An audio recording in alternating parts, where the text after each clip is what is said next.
अस्सलाम वालेकुम जी। वेलकम करता हूँ आपको एक और लेक्चर में, एक और सेक्शन में, जहाँ पे हम मज़ीद बहुत इम्पोर्टेंट एक फॉरेक्स मार्केट का जो एस्पेक्ट है उस पे थोड़ी सी रोशनी डालने वाले हैं, जो कई स्टूडेंट्स का ये बहुत बड़ा प्रॉब्लम रहता है, रिस्क एंड मनी मैनेजमेंट। देखें, कोई भी कारोबार आप शुरू करते हैं जब, तो कोई भी कारोबार रिस्क के बगैर नहीं होता। ऐसे ही है, कोई भी काम शुरू करने से पहले आप एक एनालिसिस करते हैं कि मुझे किस जगह पे वो काम शुरू करना चाहिए, आगे फ्यूचर में मेरे क्या प्लान्स हैं, कितने कंपटीटर्स हैं मेरे इस मार्केट में, मेरा क्या प्रोडक्ट होगा, किसकी सेल ज़्यादा है, किसकी कम है, कितनी इन्वेस्टमेंट मुझे इस प्रोडक्ट पे करनी है, कितनी उस पे करनी है। अगर शुरू में आप कोई छोटा मोटा कारोबार, कोई शॉप वगैरह ओपन करते हैं, तो डेफिनेटली आप देखते हैं सबसे पहले कि उसकी लोकेशन कहाँ पे होगी। उसके बाद, बल्कि उससे भी पहले, आप ये देखते हैं कि प्रोडक्ट क्या रखेंगे आप वहाँ पे, किस चीज़ का काम आपने स्टार्ट करना है। ठीक ठाक एक एनालिसिस करने के बाद उस मार्केट के बारे में आप डीपली जाके पहले समझते हैं। मैंने कई ऐसे लोगों को देखा है जिनके पास ठीक ठाक पैसा था कोई कारोबार शुरू करने के लिए, मतलब इनहेरिट किया हुआ पैसा जो बाप दादा की तरफ से उनको मिल जाता है।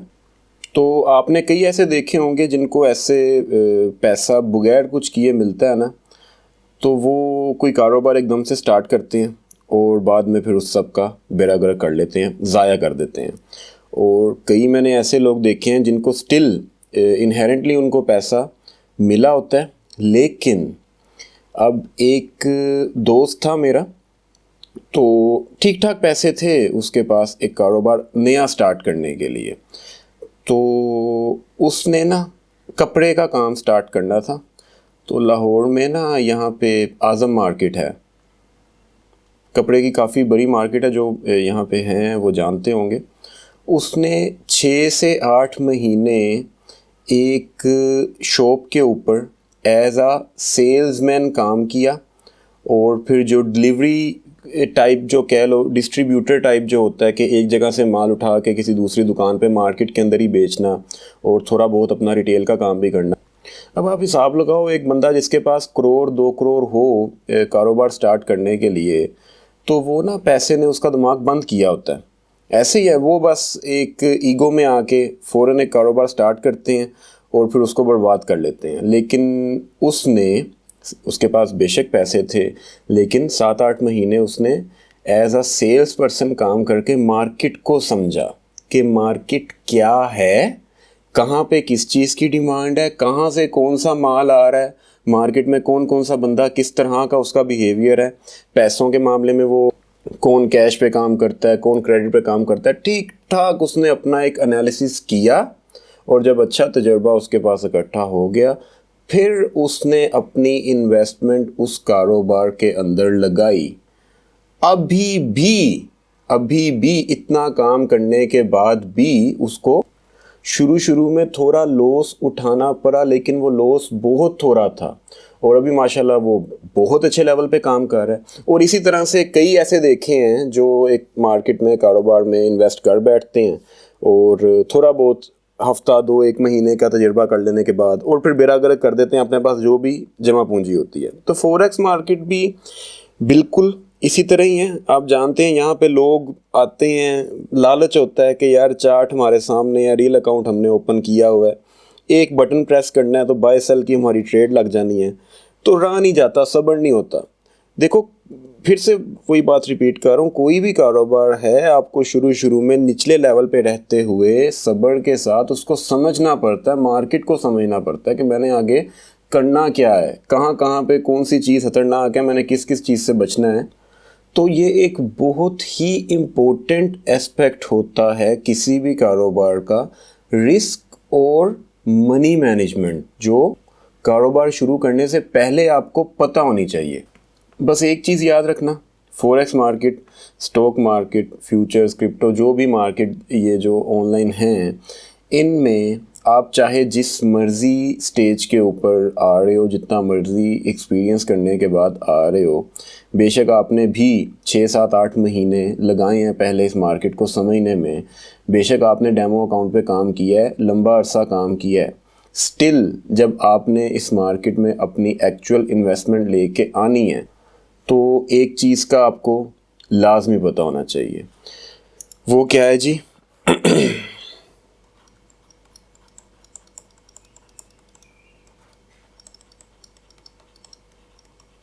अपने आप से एक सवाल करें कि आपका फ्री कैपिटल कितना है। अब ये फ्री कैपिटल क्या होता है, आगे बढ़ने से पहले इसको समझना इंतहाई ज़रूरी है। इसका जवाब आपके पास होना बहुत ज़्यादा ज़रूरी है। ये फ्री कैपिटल आपके टोटल कैपिटल की, जो भी आपके पास, मैं कहता हूँ ज़मीनें हैं, जायदादें हैं या जो भी हैं, फ्री कैपिटल उसमें से वो रकम है जो अगर आपकी ज़ाया भी हो जाए तो आपको हार्ट अटैक नहीं आएगा। ठीक है, जो ज़ाया भी हो जाए तो आपके बीवी बच्चों पे कोई अफेक्ट नहीं आएगा। जो ज़ाया भी हो जाए तो स्टिल आपके पास रूम हो, काम अगर छोड़ भी देते हो ये वाला, ठीक है, ज़ाया कर दिया आपने, नहीं इसका हक अदा किया, तो स्टिल आपका ये फ्री कैपिटल आपको वो ना ज़हनी तौर पे कोई नुकसान पहुंचाए, ना फाइनेंशली आपके ज़िंदगी के मामलात को डिस्टर्ब करे। वो है आपका फ्री कैपिटल। अब फ़र्ज़ कर लेते हैं कि एक बंदे के पास 1 करोड़ रुपया है और ये टोटल उसका कैपिटल है, टोटल उसकी वर्थ है इस टाइम 1 करोड़ रुपए की। तो अगर वो पूरा का पूरा 1 करोड़ रुपया इस मार्केट के अंदर लेके आ जाएगा ना, तो अब उसके जज्बात भी कुछ और होंगे हर ट्रेड के ऊपर, अब उसका लेवल ही कुछ और होना है, तो वो ठीक से एनालिसिस भी नहीं कर पाएगा। वो कभी भी, बहुत कम चांसेस हैं कि इस मार्केट में कामयाब हो सके। मैं उसको रेकमेंड करूँगा कि तुम 10 लाख रुपए लेके आओ। ठीक है, 1 करोड़ में से तुम्हारे 10 लाख रुपए, मैं कहता हूँ यार इस काम को सीखते सीखते, कुछ करते करते, फ़र्ज़ करते हैं वर्स्ट ज़ाया भी हो गए, तो एटलीस्ट तुम्हारी अभी भी कुछ वर्थ है। ठीक है, वो 1 करोड़ रुपए ही लगा देगा, ज़ाया कर दिया उसने, तो आगे करने के लिए उसके पास कुछ नहीं बचना। समझ रहे हो ना इस चीज़ को? तो सबसे पहले आपने यहाँ पे अपनी जो स्किन है वो सेव करनी होती है। आप डेफिनेटली, आप में से कुछ लोग ये समझते भी होंगे कि हाँ यार ये तो हमें पता ही है, लेकिन मैं बता इसलिए रहा हूँ, मैंने बहुत सारे लोगों को देखा है कि कुछ अर्सा इस मार्केट में डेमो अकाउंट पे ट्रेड करते हैं, फिर थोड़ा बहुत रियल अकाउंट पे भी ट्रेड करते हैं, फिर एकदम से उनके अंदर कुछ ओवर कॉन्फिडेंस आता है, अपना सारा का सारा कैपिटल इस मार्केट के अंदर लगा देते हैं, उसके बाद उनकी तबाही शुरू होती है। तो जब भी आपने स्टार्ट करना है या जब भी आपने इन्वेस्ट करना है, उससे ये क्वेश्चन लाजमी करना है कि क्या ये मेरा फ्री कैपिटल है? अगर ये ज़ाया हो जाए, कहते हैं बुरे से बुरा सोच के आगे चलो ताकि तुमने उसकी तैयारी की हो, इसमें कोई नेगेटिव चीज़ नहीं है। ठीक है, आप बुरे से बुरा सोचोगे तब ही आप अच्छे से अच्छा प्लान कर पाओगे। और ये लाइफ का एक बड़ा शानदार सबक है जो मैंने खुद भी सीखा हुआ है। कुछ भी आप फॉरेक्स को छोड़ो, कुछ भी ज़िंदगी में कर रहे हो ना, या किसी चीज़ को लेके आप कंफ्यूज हो कि ये मुझे करना चाहिए या नहीं करना चाहिए, ठीक है, तो एक दफ़ा ठंडे दिमाग से बैठ के सोचो कि अगर मैं ये करता हूँ और चीज़ें ख़राब होती हैं तो बुरे से बुरा क्या हो सकता है? बुरे से बुरा क्या हो सकता है? अगर तो वो इमेजिन करने के बाद आपको लगता है कि ठीक है मैक्सिमम इतना बुरा हो जाएगा, मैं इसको बर्दाश्त कर सकता हूँ, ओके, अब मूव अहेड करो, अब अपनी प्लानिंग स्टार्ट करो, उस काम को करना कैसे है और उस बुरे से बुरे को होने से अब आपने रोकना कैसे, अपने आप को उसके लिए तैयार करना है। अब नहीं वो होगा। ये जो लोग आपको कहते हैं ना कि कोई काम शुरू करने से पहले आपको बुरा नहीं सोचना चाहिए, ज़रा देख लेना उन लोगों की लाइफ में जाके कि वो अपनी लाइफ में कितने के कामयाब हुए हुए हैं और उन्होंने कितने काम शुरू किए हुए हैं जिनको उन्होंने कंप्लीट किया हो। क्यों? क्योंकि वो बगैर सोचे समझे एक पॉजिटिविटी का वो बनते हैं अपनी तरफ से कि हम बहुत पॉजिटिव लोग हैं, हम नहीं बुरा सोचते। तो मेरे भाई, जो बड़ी बड़ी कंपनीज होती हैं, जिनकी बड़ी बड़ी एक इंडस्ट्रीज होती हैं, एक पूरा पूरा उनका क्या कह लो यार उसको, वो एक जिनकी मिल्स होती हैं, बड़े बड़े जो बिजनेसमैन हैं जो ठीक ठाक करोड़ों अरबों में पैसा कमा रहे हैं, वो अपनी फैक्ट्री का, अपनी मिल का, अपने प्रोडक्शन यूनिट का इंश्योरेंस क्यों करवा के रखते हैं, मुझे बताओ। अब वो एक इतना कामयाब शख्स इतना नेगेटिव है, इसको नेगेटिविटी नहीं, इसको समझदारी कहते हैं यार, कि उन्होंने उसकी एक तैयारी की हुई है कि बुरे से बुरा ये हो सकता है कि हमारा ये प्लांट तबाह हो सकता है, ठीक है, तो इसकी इंश्योरेंस करवा लो। अब उसने अगर ऐसा सोचा ही ना होता तो उसने उसकी इंश्योरेंस भी ना करवाई होती, और अब अगर कभी खुदा ना खास्ता ऐसा हो जाता तो अब उसकी नस्लें तबाह होनी थी। तो जो ये आपके इर्द गिर्द वो फेक मोटिवेशनल स्पीकर्स बने होते हैं ना, पॉजिटिविटी का जो आपको दर्स दे रहे होते हैं, इनफैक्ट उनकी अपनी ही सोच नहीं होती उस तरह की, तो उनको आप एक दफ़ा ये बता देना कि हमारे इस्लाम में है, हदीस ये कहती है कि ऊँट को पहले बांधो, उसके बाद को के अल्लाह के हवाले, ठीक है। जो कहते हैं ना कि अल्लाह ताला पे छोड़ी हुई है, हमने सब कुछ अल्लाह ताला पे छोड़ा हुआ है, उनको एक दफ़ा ये कहना कि अगर रात को सर्दियों के दिन है, ठीक है, तुम अपने बिस्तर में जाके लेट गए हो, सही है, और सही तुमने अपनी जो कंबल था, जो भी ब्लैंकेट वगैरह लिया हुआ था, वो गर्म भी हो चुका, अब तुम्हारा बाहर निकलने का दिल नहीं कर रहा, एकदम से तुम्हारे जहन में ख्याल आता है कि यार ऊपर छत का दरवाज़ा खुला है और ये रात 1 बजे का टाइम है। उनको कहना कि उस टाइम ज़रा पॉजिटिव होके दिखा दें मुझे, या उस टाइम मुझे सो के दिखा दें उस गर्म ब्लैंकेट के अंदर, ना उनकी दौड़ लगी छत के ऊपर जाके, ना उन्होंने दरवाज़ा बंद किया, तो मेरा नाम बदल देना, ठीक है। तो ये हुक्म है आप लोगों को कि पहले बांधो ऊंट को, उसके बाद अब कहो कि अल्लाह के हवाले। अल्लाह ताला ने आपको दिमाग दिया है, सोचने समझने की सलाहियत दी है, उसने आपको अशरफुल महलूक बनाया है, सबसे बेहतर महलूक, जिसको उसने डिसीजन मेकिंग पावर दी है, अच्छे बुरे की समझ दी है, और बाद में उस पर छोड़ दी है कि तुम खुद अच्छा करो या बुरा करो, समझ मैंने तुम्हें दे दी है। तो ये जो दिमाग उसने आपको दिया है, ये बहुत बहुत पावरफुल चीज़ है आपके पास।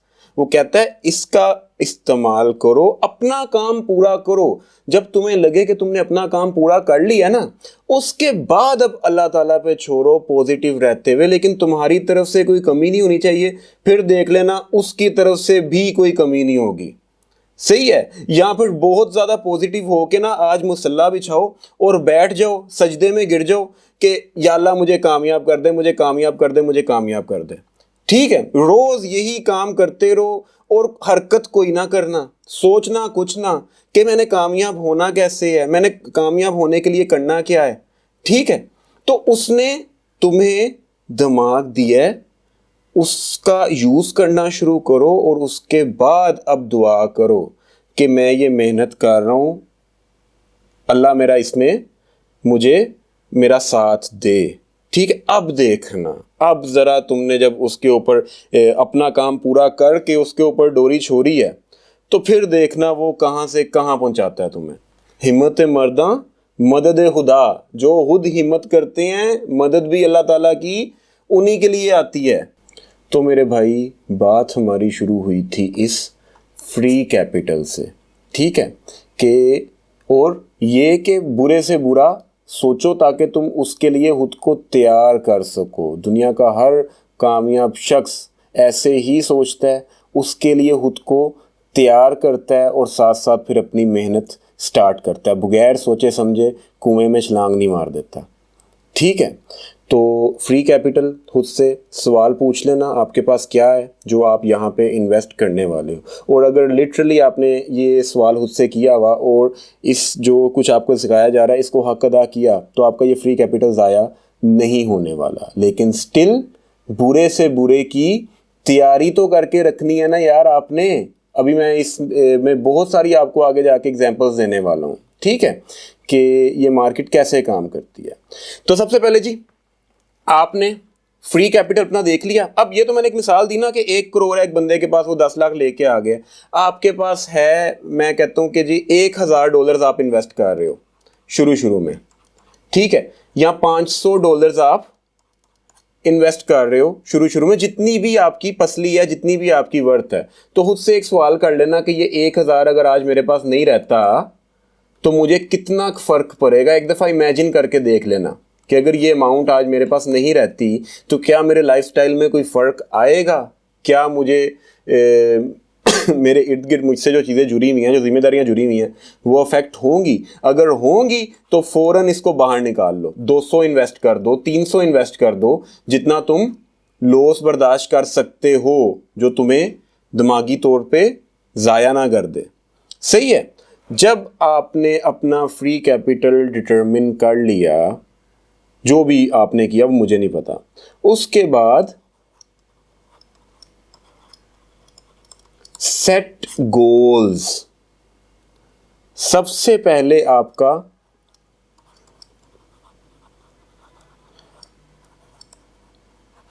ईयरली गोल, सालाना गोल, कि मेरी जो इन्वेस्टमेंट है मैं इसको 1 साल में कहाँ देखता हूँ।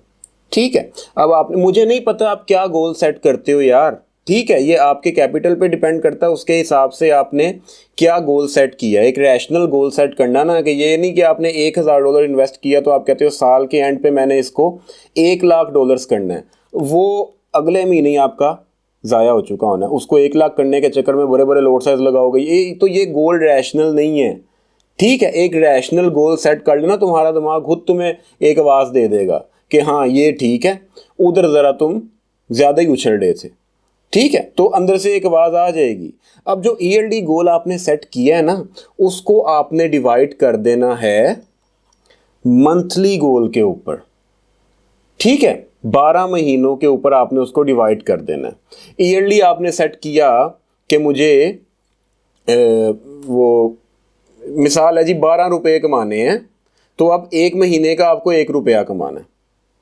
ठीक है, इस तरह से आपने अपना गोल सेट कर लेना, पहले ईयरली, उसके बाद मंथली। अब एक मंथ का एक टारगेट आपके सामने आ गया है। सही है, ये मंथ का टारगेट आपका मैक्सिमम भी जाए ना, अपने अकाउंट का मैक्सिमम भी जाए, तो मेरे ख्याल से, वैसे ही पर्सनली आपको बता रहा हूं, तो आपके अकाउंट के 30% से ऊपर नहीं होना चाहिए। ये बहुत मैक्सिमम बता रहा हूं। आप 15 to 20% भी करते हो ना तो बहुत है, बहुत है। 20% भी करते हो बहुत है, लेकिन मैक्सिमम आप, मैं कहता हूँ, बहुत अच्छी स्टेज पे पहुंच चुके हो तो जिस मर्जी स्टेज पे पहुंच जाना, आपका मंथली टारगेट अपनी इन्वेस्टमेंट के ऊपर 30% से ज़्यादा नहीं होना चाहिए। आपने $100 इन्वेस्ट किया है, 1 महीने के बाद आप इसको 130 देखना चाहते हो तो ओके है, बल्कि ये भी बहुत ज़्यादा है। 115 से 120 भी कर लेते हो और कंसिस्टेंटली करते हो तो यकीन करो ये बहुत शानदार फिगर्स हैं। यहाँ पे डबल ट्रिपल वाला नहीं मैं आपको कुछ सिखाने वाला। तो इस उम्मीद से आए हुए हो तो बेशक अभी इस सेक्शन को स्किप कर दो, ये आपके किसी काम का नहीं है।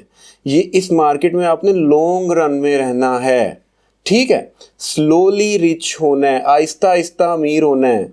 जैक नहीं आपने वो मार देना कोई कि रातों रात में जी सुबह इलोन मस्क बना हूँ या पता नहीं क्या बना हूँ। ठीक है, तो मेरे भाई स्लोली रिच होना है, तब ही लंबी रेस के घोड़े बन पाओगे, वरना कुछ पता नहीं कल तुम करोड़पति हो जाओ और परसों तुम रोडपति हो जाओ। तो ये ज़िंदगी नहीं है, ये गधों वाली ज़िंदगी है, इसका कोई मकसद ही नहीं है, ये जुआरियों वाली ज़िंदगी है। ठीक है, जिनको पता ही नहीं होता कि सुबह लखपति हैं, रात को कखपति हैं। तो ये इस लाइफ का कोई फ़ायदा नहीं है। सुकून वाली ज़िंदगी चाहिए हमें, जिसमें कंसिस्टेंटली अर्निंग आ रही हो, थोड़ी थोड़ी आ रही हो और आहिस्ता आहिस्ता आप रिच हो रहे हो। यहाँ पे सिर्फ अर्निंग नहीं आनी, हर मंथ आपको उस अर्निंग के बदले एक्सपीरियंस इमेजिन भी नहीं कर सकते कितना आना है, आपका अगला मंथ कितना शानदार होना है। सही है, तो इस एंगल से ज़रा इन चीज़ों को देखने की कोशिश करना। तो अपने ईयरली टारगेट को आपने अपने मंथली टारगेट के ऊपर डिवाइड, अब मंथ का आपके पास एक टारगेट है कि मैंने अपने अकाउंट को यहाँ पे लेके जाना है। उस मंथली टारगेट को आगे समझ गए हो ना, वीकली टारगेट में डिवाइड करो। एक महीने में 4 हफ्ते होते हैं। अब एक हफ्ते का टारगेट आपको मिल गया है कि 4 हफ्तों में मैंने अपने अकाउंट को यहाँ पर पहुँचाना है। ठीक है, आपने ईयरली सेट किया, ईयरली को मंथली पे डिवाइड किया और मंथली टारगेट को आपने वीकली पे डिवाइड किया।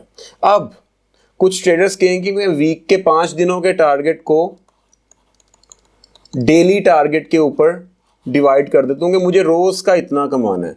कभी भी नहीं कमा पाओगे।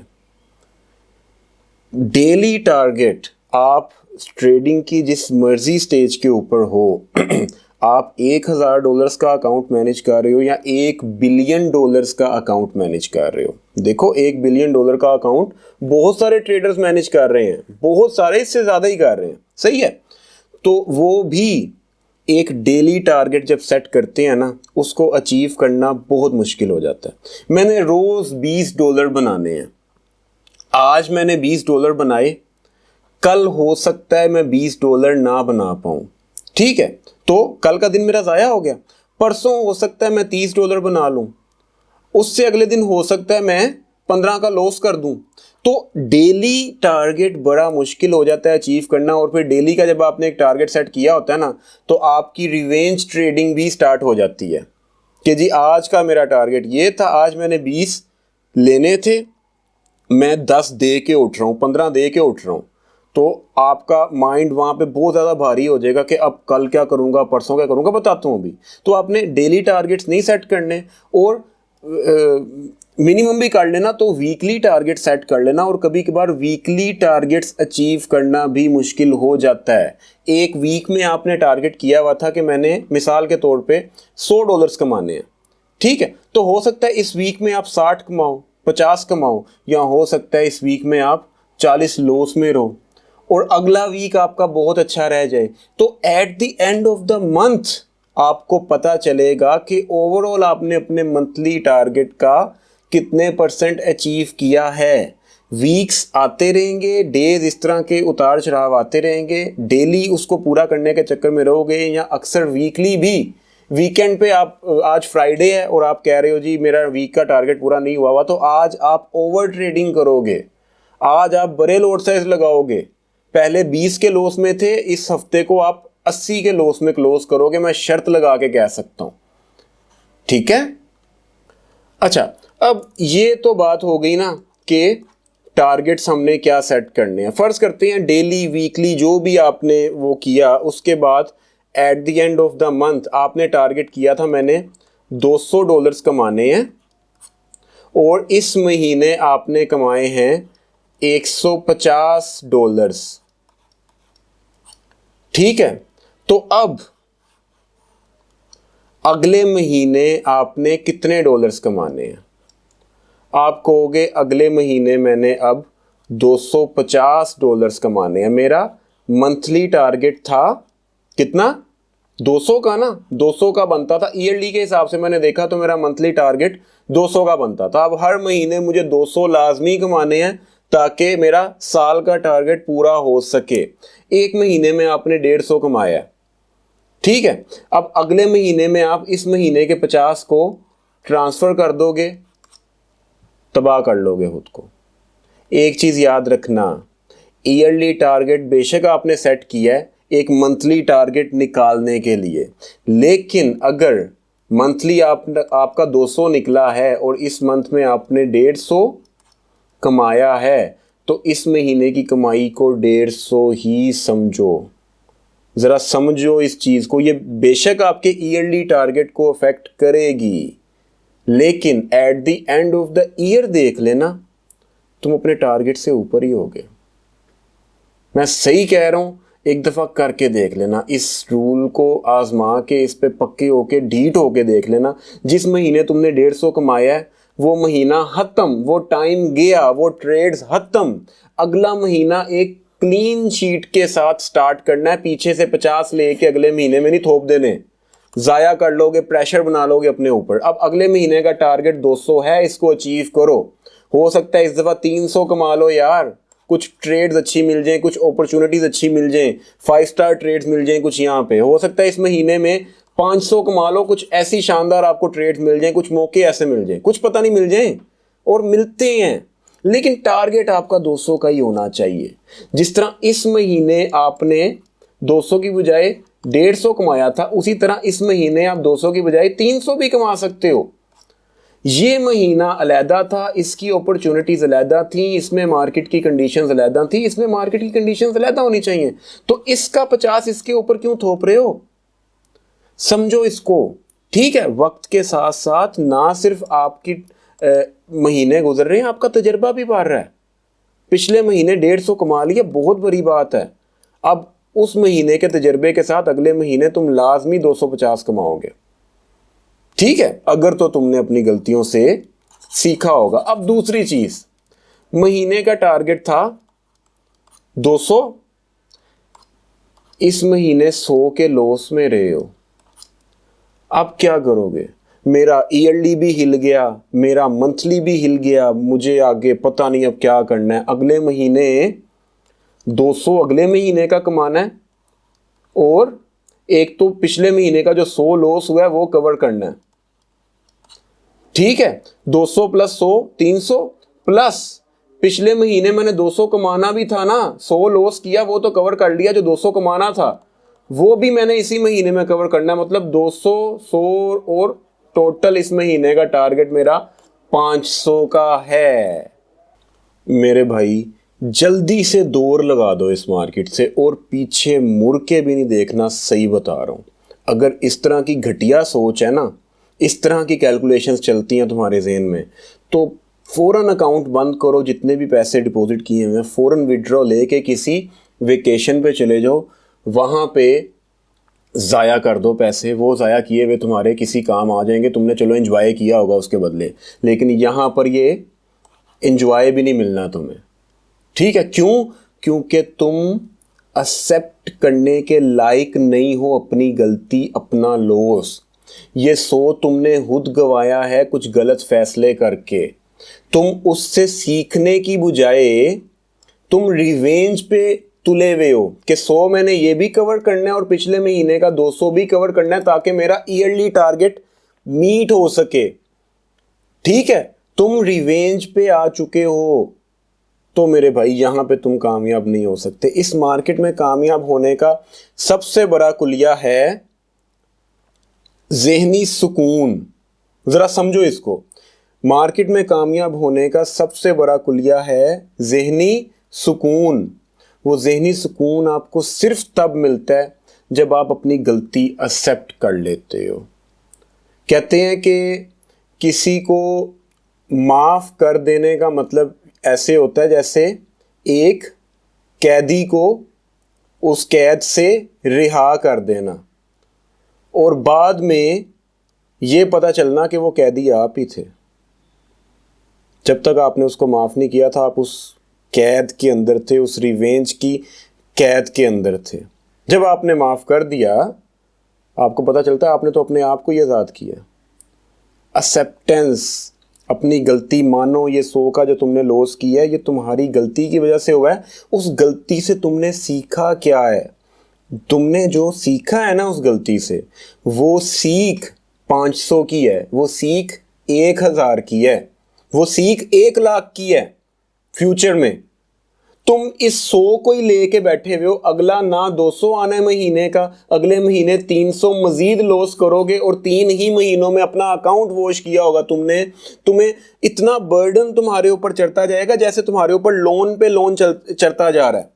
तो भाई पिछले महीने का भी लॉस है और इस महीने भी इतना लॉस हो गया, वो मुझे नहीं समझ आ रही मैं क्या करूं। एक्सेप्ट नहीं किया, अगले महीने को एक क्लीन माइंड के साथ स्टार्ट नहीं किया तुमने। जो हो गया उसको भूल जाओ, लेकिन जो हुआ है उससे सीखे हुए सबक को नहीं भूलना। मैंने कहा है अगले ही दिन तुम्हें 40% तक भूल चुका होगा, उसका जो असर है ना 40% तक आपके अंदर से कम हो जाता है। ये इंसान की साइकी है। ठीक है, तो जरा समझो इस चीज को यार। हर नया महीना एक फ्रेश माइंड के साथ स्टार्ट करना कितना ज़रूरी है आपके लिए। पिछले महीने में जो भी लॉस हुआ है अब उसको एक्सेप्ट करो, जो भी प्रॉफिट हुआ है उसको एक्सेप्ट करो। अगले महीने का टारगेट आपका 200 ही है, एक रैशनल टारगेट आपका होना चाहिए। यकीन करो आपका ईयरली पूरा हो जाएगा। मैं सही कह रहा हूँ यार। पहले साल ना हो, आपने 1 साल ट्रेड करना है इस मार्केट को, आपने मरते दम तक ट्रेड करना है।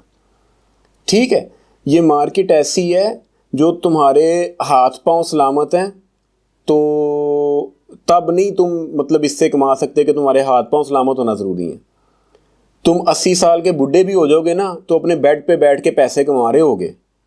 ठीक है, तुम्हें कोई ईंटें नहीं ऊपर पहुंचानी, ना तुम्हें ऑफिस जाके कोई मामला देखने, चलना फिरना है ये वो। ये ऐसी मार्केट है, इसको इस नज़र से देखो। तो लॉन्ग रन में खुद को, अपने माइंड को डेवलप करो। देखो कई जो होते हैं ना बिलियनियर्स, वो आपने देखा होगा कि 40 साल की एज के बाद जाके बिलियनियर बनते हैं, 50 साल की एज के बाद जाके बिलियनियर बनते हैं। और भाई तब तक उन्होंने झक मारी होती है, तब तक उन्होंने तजर्बा इकट्ठा किया होता है, खुद को डेवलप किया होता है। जब उनका माइंड इतना स्ट्रॉन्ग हो जाता है, मैच्योर हो जाता है, अब वो अपने उस तजर्बे को इस्तेमाल करना शुरू करते हैं। हो सकता है कि तुम जिस स्टेज पे पहुंचना चाहते हो एक दिन में उस स्टेज पे पहुंच जाओ, लेकिन वो एक दिन लाते लाते तुम्हें 10 साल लग जाए। मैं सही कह रहा हूं, 10 साल मेहनत की होगी, फाइनली तुम वो एक दिन ले आओगे जिस दिन तुम जमीन से उठ के आसमान पे पहुंच गए। अब दुनिया ये कहेगी कि ये कोई हराम दा पैसा है, ठीक है, इसने कुछ किया है। दुनिया को ये नहीं पता तुमने 10 साल क्या किया है। तो मेरे भाई इस नज़र से देखो इस मार्केट को। एक्सेप्टेंस मैं आपके जहन में डालना चाह रहा हूँ। लॉस को एक्सेप्ट करके कभी देखना आगे कैसे कैसे शानदार मौके आपको नज़र आते हैं। लिटरली सही बता रहा हूँ मैं। एक और चीज़ यहाँ पे ऐड करना चाहूँगा कि अक्सर ट्रेडर्स ना, उनकी ये साइकी होती है कि वो जब प्रॉफिट बना रहे हैं ना, मेरा 500 का अकाउंट था, मैंने इसको 1000 पे लेके जाना है। ठीक है, अब 1000 पे ले गए, मेरा 1000 का अकाउंट है, मैंने इसको अब 1500 पे लेके जाना है। जो ठीक है जी, 1500 पे ले गए, मेरा 1500 का अकाउंट हो गया, अब मैंने इसको 2500 पे लेके जाना है।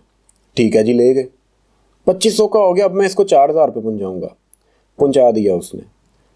वो क्या कर रहा है? क्यों ट्रेड कर रहा है? अकाउंट के लिए ट्रेड कर रहा है।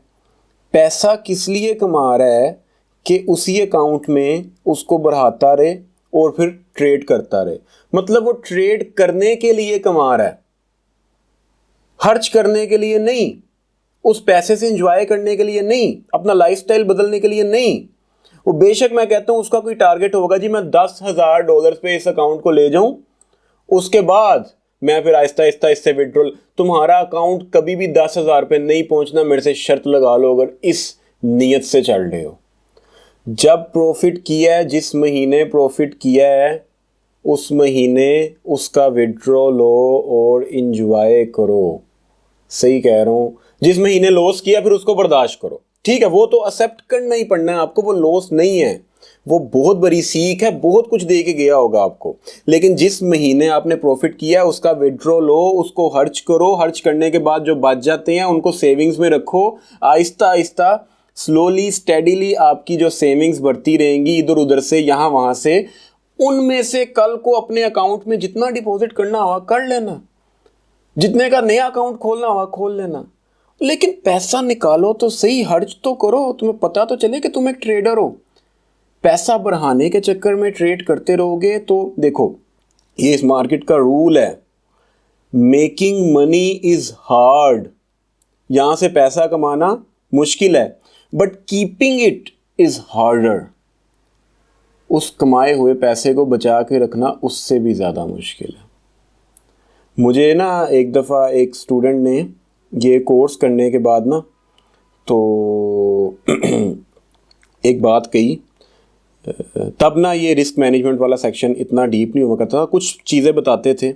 तो उसने ना $500 इन्वेस्ट किए हुए थे अपने अकाउंट के अंदर, और अच्छा उसने काम सीखा, स्ट्रेटजीज वगैरह सीखी। 1-2 महीने काम करके तो उसने बाद में रियल अकाउंट ओपन किया। कुछ देर बाद मुझे उसका मैसेज आया कि सर जी मैंने ना अपने अकाउंट को $1,000 का कर लिया, तो मैंने ना अपना 500 का विड्रॉ ले लिया और अब मैं मार्केट के पैसे के साथ ही ट्रेड कर रहा हूँ। मैंने कहा अब तेरा 500 जाना है। मैंने उसको फ़ोन पे ऐसे ही कहा, मैंने कहा अब तुम्हारा 500 नहीं बचने वाला, क्योंकि तुम उसको मार्केट का पैसा कह रहे हो, अपना पैसा समझ ही नहीं रहे। ओ बेवकूफ़ इंसान, तुमने वो कमाया है, वो तुम्हारा अपना पैसा है। तुमने उस 500 को कमाने के लिए 500 रिस्क पे भी तो लगाया हुआ था, अपने खून पसीने की कमाई। ठीक है, वो पिछला 500 जिस तरह तुमने ट्रेड किया है, तुम्हें पता होगा एक एक ट्रेड पे ना तुम्हारा सब कुछ बंद हो जाता होगा कि लगी हुई है प्रॉफिट में जाए। और लेकिन अब तुम कह रहे हो इस 500 से ट्रेड करते हुए मुझे कोई टेंशन नहीं है, क्योंकि ये तो मैंने मार्केट से ही कमाया हुआ है। ठीक है, ये ज़ाया भी हो जाए तो कोई मसला नहीं है, मार्केट से ही कमाया हुआ है, अब इसने ज़ाया होना है, क्योंकि अब तुम इसको अपना समझ ही नहीं रहे। तो समझो ज़रा, ये डीप चीज़ है एक। और ये मैं नहीं कहता, ये बड़े बड़े ट्रेडर्स कहते हैं, जिनको आप फॉरेक्स का लिख के कुछ प्रोमिनेंट पूरी दुनिया में नाम सर्च करोगे ना, जो टॉप पे ट्रेडर्स आएंगे, ये वो लोग कहते हैं कि पैसा कमाना इस मार्केट से मुश्किल है और कमाए हुए पैसे को बचा के रखना और भी ज़्यादा मुश्किल है। ये मेरा डायलॉग नहीं है, ये उनका डायलॉग है जिन्होंने कमाए हुए हैं इस मार्केट से पैसे, बिलियंस कमाए हुए हैं इस मार्केट से। ठीक है, पैसे को अपना समझो, ये पैसा तुम्हारा है, ये 500 तुम्हारा है। जिस तरह पिछले पे काम किया उसी तरह से इस पे काम करो, सही है। इतना इजी होने की, इतना रिलैक्स होने की ज़रूरत नहीं है, बहुत नुकसान उठाओगे। समझ आई मेरी बात की? तो कल को अपने आप से ना ये सवाल भी पूछते रहना कि आज अगर तुम्हारे पास अकाउंट में $200 थे और आज तुमने उनको 300 कर लिया है, तो अब इस 300 के फिगर को और 200 के फिगर को किस तरह से देख रहे हो? अब तुम्हारा ट्रेडिंग स्टाइल ज़रा बदल जाएगा। जब 200 पे थे ना, तब तुम्हारा स्टॉप लॉस था $5 का, ठीक है, $4 का, $10 का मैक्सिमम। ठीक है, इस दफ़ा तुम्हारे ज़हन में कहीं ना कहीं चल रहा होगा कि यार चल इस दफ़ा ज़रा बड़ा रिस्क लेके देखते हैं, 20 का करता हूँ, 40 का करता हूँ। ठीक है, क्यों? क्योंकि तुम अब इस चीज़ को एक्सेप्ट ही नहीं कर रहे। एक तो लॉस को एक्सेप्ट करना होता है, तुम प्रॉफिट को भी एक्सेप्ट नहीं कर रहे, तुम उसको अपना समझ ही नहीं रहे, तुम उसको हराम का पैसा समझ रहे हो। सही बता रहा हूं। तो मेरे भाई, तुमने उसको कमाने के लिए जितनी मेहनत की है उसको जरा याद करो। तुमने कितने पापड़ बेले हैं, तुमने कितनी चीजें सीखी हैं, तुम्हें 2 महीने हो गए ये कोर्स देखते हुए, प्रैक्टिस करते हुए। तो कल को इससे तुमने जो पैसा कमाना है, तुम्हारा वो मेहनत का पैसा है यार। ठीक है, वो दरअसल आता हमें एक दम से है ना, ट्रेड लगाते हैं एक ही दिन में, अनएक्सपेक्टेडली इतना आ जाता है, तो माइंड को एक्सेप्ट करने में भी ज़रा टाइम लगता है। ठीक है, तो एक आपके पास कोई, मैं कहता हूँ शुरू से वो छोटे होते ना, वो जब स्कूल जाते थे तो साइकिल यहाँ पे बड़ा एक ट्रेंड चला था जी, कि नई नई साइकिल्स आती थी और वो एक स्टूडेंट को बड़ा वो फील होता था कि यार मेरे पास एक साइकिल है और अब मैं इस पे स्कूल आया जाया करूँगा। ठीक है, मुझे भी होता था। फिर थोड़ा सा आगे गए तो अब्बा जी ने बाइक लेके दी। अब मुझे याद है जिस दिन बाइक आई थी ना, बच्चा था तो 9-10 क्लास का, तो उस टाइम ना वो घर के गैराज में नई बाइक खरीदी थी। ठीक है, मेरा रिजल्ट काफ़ी अच्छा आया था तो मैंने फिर ज़िद की थी कि मुझे लेके दें। तो नई बाइक खरीदी थी और मैं ना बार बार गैराज में जाके उस बाइक को देखी जा रहा था कि ये मेरी बाइक है। मतलब इतना एक बच्चा वो फैसिनेट होता है उस चीज़ से कि मैं कभी अपनी बाइक भी चला सकूंगा, एक्सेप्ट ही नहीं कर पा रहा था। आपके घर में कोई नई चीज़ आती है ना, कोई, मैं कहता हूँ किसी के घर में कोई गाड़ी आई है, काफ़ी अरसे के बाद उन्होंने गाड़ी ली है, तो उस घर के बच्चे उस गाड़ी को एक्सेप्ट अभी नहीं कर पाएंगे, उनको अपनी लगेगी नहीं। हफ्ता 2-3 गुजरेंगे ना, उसके बाद उनको वो अपनी लगना शुरू होगी, एक नेचुरल फील बन जाएगी उनकी उसके साथ। ये इंसान की फितरत है कि अगर आप लॉस को एक्सेप्ट नहीं ना कर रहे होते तो आप प्रॉफिट को भी आपको एक्सेप्ट करने में ज़रा टाइम लगता है, आपको अपना लग ही नहीं रहा होता वो। समझो इस चीज़ को। ठीक है, तो ये छोटी सी एक एग्जांपल मुझे बस याद आ गई, मैंने आपको दे दी। तो कीपिंग इट इज़ हार्डर, पैसा कमाना हार्ड है, पैसा बचाना उससे भी ज़्यादा हार्ड है। ठीक है, तो पैसे बचाने पे भी ज़रा फोकस करना, कमाते रहोगे तुम, टेंशन ना लो। अब अगली चीज़, आप 100 ट्रेड्स लगाते हो, ठीक है, और आपकी 70 ट्रेड्स का स्टॉप लॉस हिट होता है और सिर्फ 30 ट्रेड्स का टीपी हिट होता है, स्टिल हो सकता है आपने महीने का 250 या 300 कमाया हो। डिपेंड करता है कि आपकी सिलेक्शन ऑफ ट्रेड कैसी थी, क्या आपने वेट करके सब्र करके ट्रेड ली, ब्रेकआउट का वेट किया, ठीक है, प्रॉपर उसका एक ट्रेंड के डेवलप होने का वेट किया, ठीक है, फियर ऑफ मिसिंग आउट आपने नहीं किया, और 100 ट्रेड्स आपने लगाई हैं और अच्छे रिस्क रिवॉर्ड के साथ लगाई हैं। कई आपने स्टॉप लॉस छोटे छोटे हिट करवाए हैं, 70 आपके स्टॉप लॉस हिट हुए छोटे छोटे, लेकिन ये जो 30 टीपी हिट हुए हैं ये आपके स्टॉप लॉसेस से बहुत बड़े थे, ठीक है। कई ऐसे ट्रेडर्स हैं, ठीक ठाक कामयाब ट्रेडर्स हैं, जो पाकिस्तानी ट्रेडर्स की नहीं, बड़े बड़े ट्रेडर्स की बात कर रहा हूँ, जो अभी भी जब ट्रेड करते हैं ना, इंस्टीट्यूशनल ट्रेडर्स हैं, वो बताते हैं कि हमारा मंथली जो पॉजिटिव या नेगेटिव ट्रेड्स का रेशो रहता है ना, वो 50-50 रहता है। मतलब अगर हमने 100 ट्रेड्स लगाई हैं तो उसमें से 50 का टीपी हिट हुआ होता है, 50 के स्टॉप लॉस हिट हुए होते हैं, स्टिल हम महीने का टारगेट पूरा करके बैठे होते हैं अपना। समझना इस चीज़ को। तो ये डिपेंड नहीं करता कि आपने आज 10 ट्रेड्स लगाई हैं, उन 10 में से आपने 7 का टीपी हिट करवाना है और 3 का एसएल हिट हो जाए, कोई मसला नहीं, 7 का एसएल भी हिट करवाओ, लेकिन आपका टीपी जब 3 का टीपी हिट हो तो पता चले कि यार वो एक टीपी था। ये कैसे आएगा? ये आपको प्रैक्टिस के साथ साथ आएगा। जो आइडियल रिस्क रिवॉर्ड रेशो होती है ना, आइडियल रिस्क रिवॉर्ड रेशो, वो आपको ज़्यादातर ब्रेकआउट्स पे मिलती है, ठीक है। ट्रायंगल का ब्रेकआउट है, नेक लाइंस का ब्रेकआउट है, या फिर वो मूविंग एवरेज का ब्रेकआउट है, किसी फिबो लेवल का ब्रेकआउट है, तो उस ब्रेकआउट कैंडल से नीचे आपको बताया हुआ है मैंने स्टॉप लॉस कहाँ पे रखना है और आपका टारगेट आगे कितना होता है। स्ट्रक्चर को भी अगर आप ट्रेड कर रहे हो तो देखो ना, स्ट्रक्चर है, आप यहाँ से बाय कर लोगे तो आपको स्टॉप लॉस यहाँ रखना पड़ेगा इस लो से नीचे। तो अगर आप यहाँ पे आने का वेट करते हो, प्राइस का इस हाई पे आने का वेट करते हो, यहाँ से बाय करते हो, तो स्टॉप लॉस तो अभी भी यहाँ पे है, तो ये स्टॉप लॉस आपका छोटा हो गया। यहाँ पे करते तो देखो कितना बड़ा स्टॉप लॉस बन रहा था। इन कब आएगा? सब्र करने के बाद आएगा ना। अब आपको लगता ही नहीं, आपको लगता है मार्केट ने ऐसे ऐसे होके ऊपर निकल जाना है, क्योंकि कई दफ़ा ऐसे ऐसे होके ऊपर निकल जाती है, आप यहीं पे बाय कर लेते हो। तो इस तरह की जल्दबाजियां करोगे फियर ऑफ मिसिंग आउट के फियर से, समझ रहे हो ना, कि मैं कहीं मिस ना कर दूं इस मूव को, तो तब आपका रिस्क रिवॉर्ड अच्छा खासा बिगड़ सकता है। तो छोटे छोटे स्टॉप लॉसेस हिट करवाओ, अभी बताऊंगा आपको आगे जाके इसी सेक्शन में। और याद रखना, ये टाइम आता है हर ट्रेडर के ऊपर, कुछ हफ्ते आते हैं, कुछ दिन आते हैं, जब नेचुरली उसको एक फील ऐसी होती है कि बस वो ना प्रॉफिट बना रहा होता है, अच्छा उसका दिमाग काम कर रहा होता है, अच्छी उसको अपॉर्चुनिटीज़ मिल रही होती हैं। ज़रा आप आगे जाओगे ना, आप पता चल जाएगा आपको, कुछ दिन आपकी फील ही बहुत अच्छी होगी, ऐवी किसी बात पे आप खुश होगे, घर के किसी मामले में, दोस्तों के किसी मामले में आप ज़रा खुश होगे, आपको टेंशन कोई नहीं होगी। उन दिनों में आपकी ना ट्रेडिंग भी अच्छी होगी और उन दिनों में आप ज़्यादा प्रॉफिट बना रहे होगे, सही है। इसी तरह से कुछ नेगेटिव दिन भी आने वाले हैं आप पे, सही है। अब देखो, इन पॉजिटिव या नेगेटिव दिनों ने तो आते रहना है, बस फ़र्क कितना होना चाहिए, लिख लो इसको अपने पास लाजमी। और डेफिनेटली आप ये पीछे से लिखते आ रहे होगे हर चीज़, ये सिर्फ सुनने से मैं 40% तो आपको कल ही भूल गया होना, ठीक है। और हफ्ते बाद हिसाब लगा लो इसमें से कितनी बातें आपको याद रहनी है।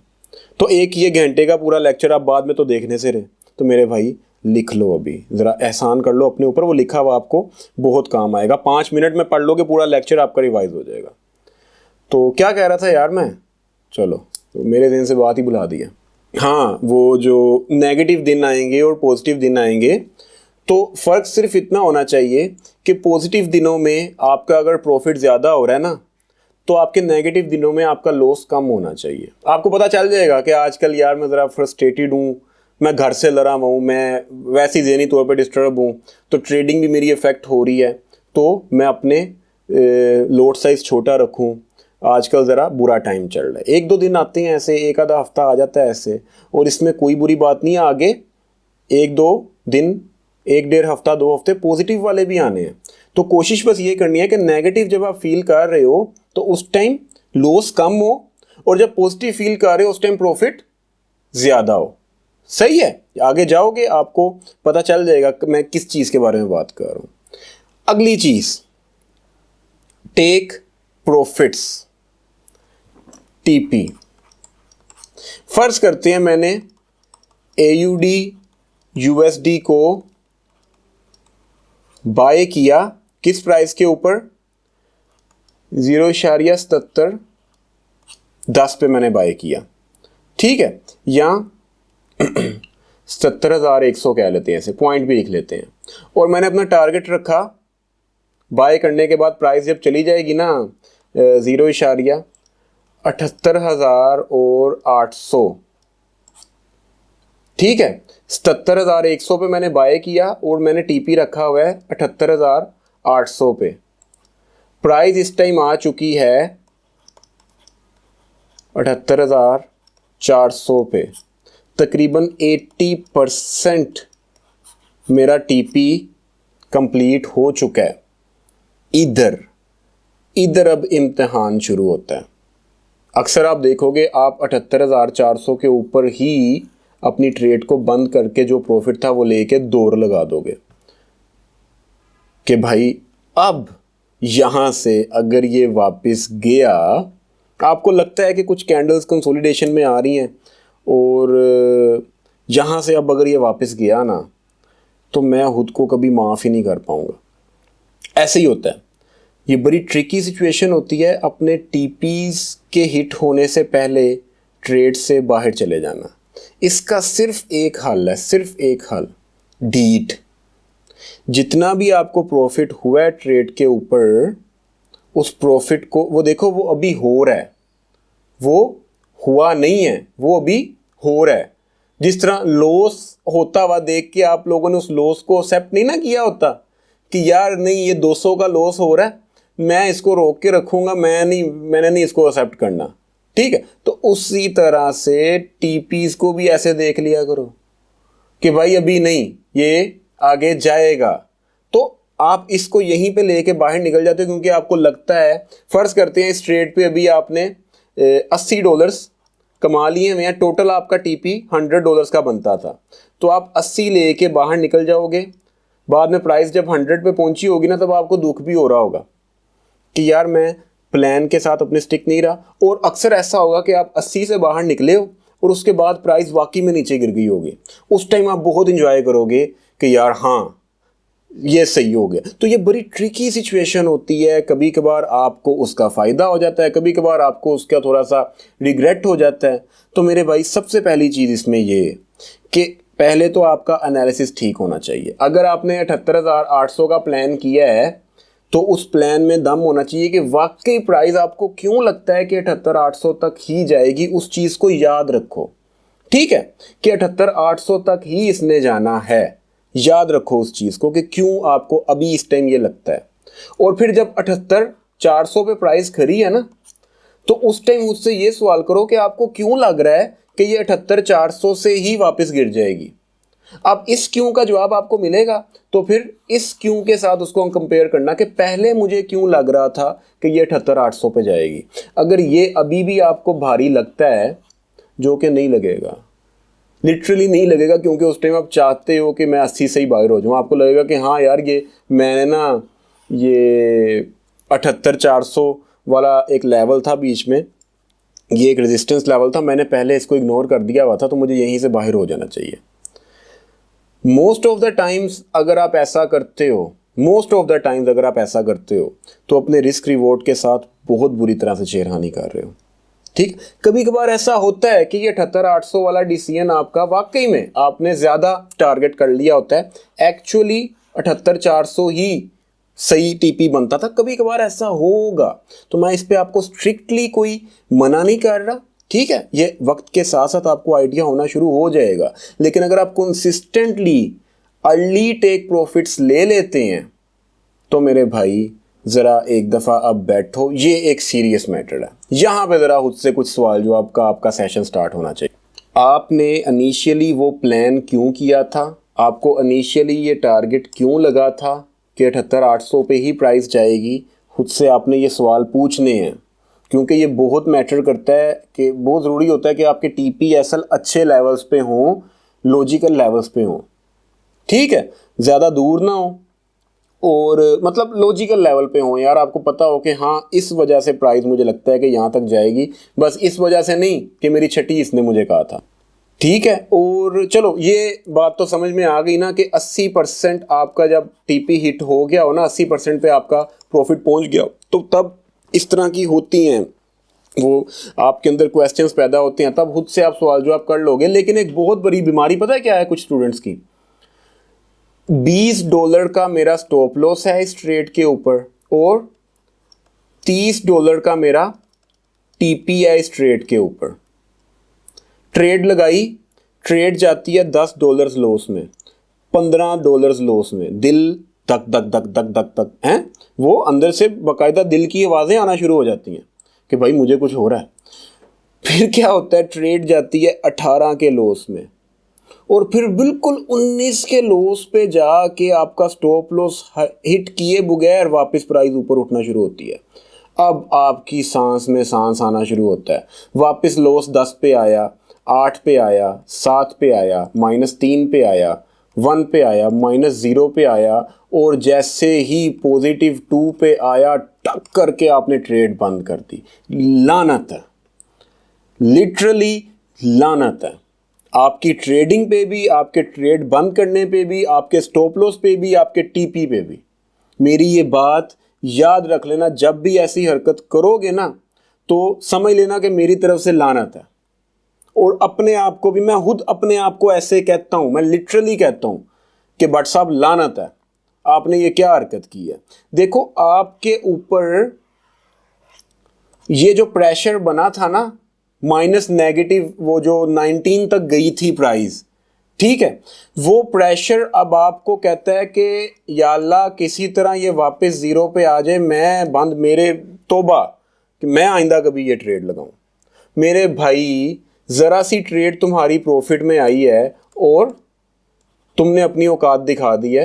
तुमने $20 रिस्क पे लगाए थे 30 कमाने के लिए या 2 कमाने के लिए, बताओ मुझे, ठीक है। तो तुमने अगर 20 का स्टॉप लॉस लगाया था और 19 पे तुम्हारा लॉस पहुंचा तो तुम्हारी ये हालत हो गई है, तो इसका मतलब ये है कि तुम्हें 20 का स्टॉप लॉस लगाना ही नहीं चाहिए था, तुम 20 नहीं बर्दाश्त कर सकते।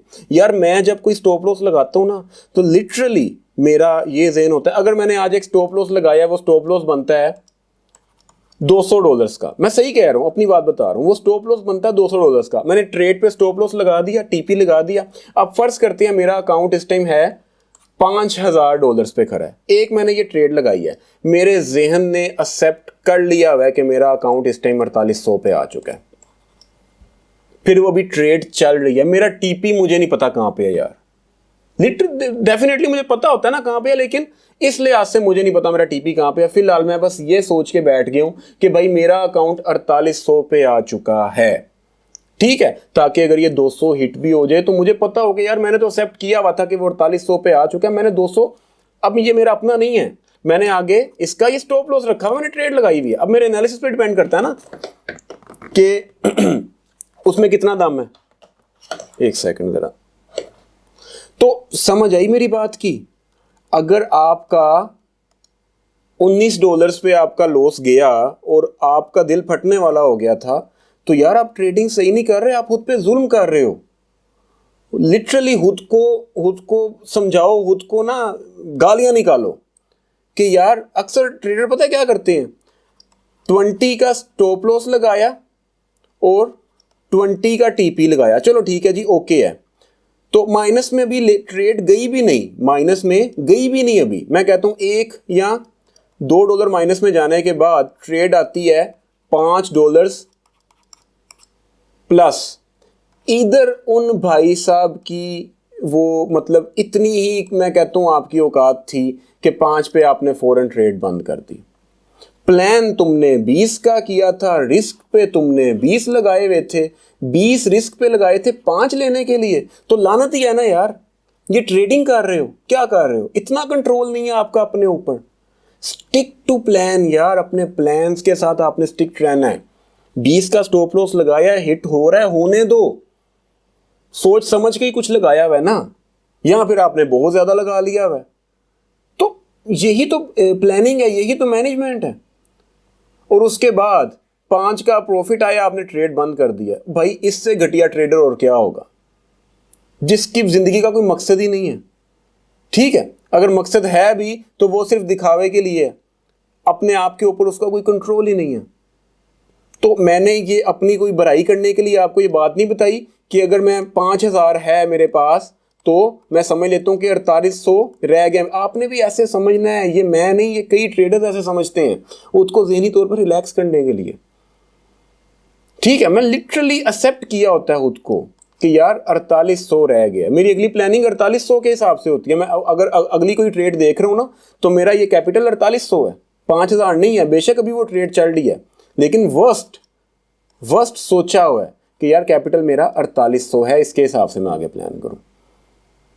सही है, जहनी सुकून चाहिए यार हमें वो धक धक वो नहीं चाहिए।